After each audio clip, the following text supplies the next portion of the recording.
Speaker, I yield 3 minutes to the gentle lady from New York. Gentlelady from New York is recognized for 3 minutes. Thank you, Mr. Speaker. I rise today in support of this legislation. I hear my colleagues on the other side of the aisle talking about our children, our grandchildren, our future. And if they truly care about the next generation, they would support this measure as well. Because the reality is we cannot continue down the path that we're on.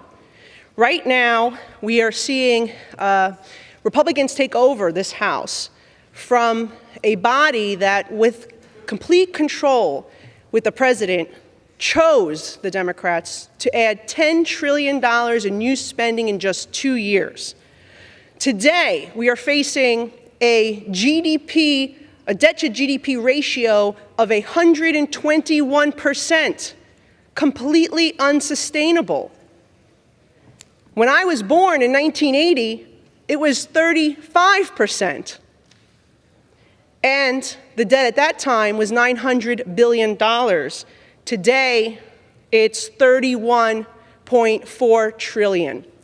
And yet all we hear from the other side is that they want to spend more, they want to tax more, they want to create more programs to make people dependent, instead of giving people the opportunity to determine their own future and to live the American dream. We are talking about legislation on our side that will save the American taxpayer $4.5 trillion. Hardworking people, each and every day, they get up, they go to work, they sacrifice tremendously, some working 2 or 3 jobs, and they pay taxes to the government so they can be responsible with it, not throwing it around on all sorts of stuff that we don't need, such as COVID funds that have gone unspent. We just came out of a hearing in COVID subcommittee where we talked about in just education, $190 billion that was earmarked to reopen our schools, which they didn't use to reopen our schools, and then 15% of it was only spent as of November.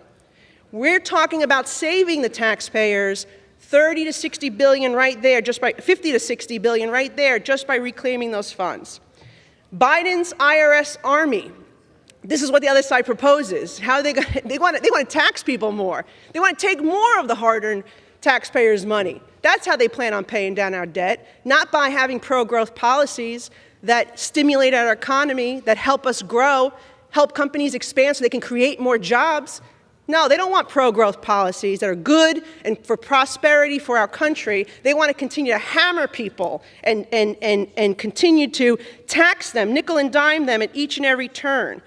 By just repealing the IRS army, $71 billion right there. What about the Green New Deal tax credits? Okay, this is a good one. Hundreds of billions of dollars. Gentlelady is recognized for an additional 1 minute. Thank you. Hundreds of billions of dollars in tax credits that actually go to, in some cases, it can go to, and it will go to, we're already seeing that, Chinese companies.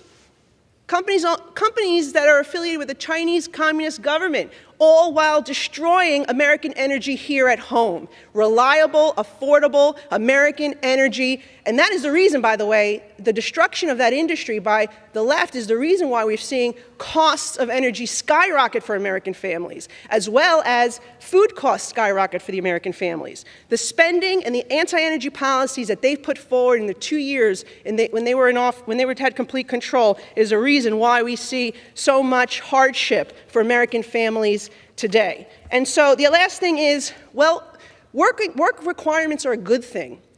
People should want to participate and contribute to our economy.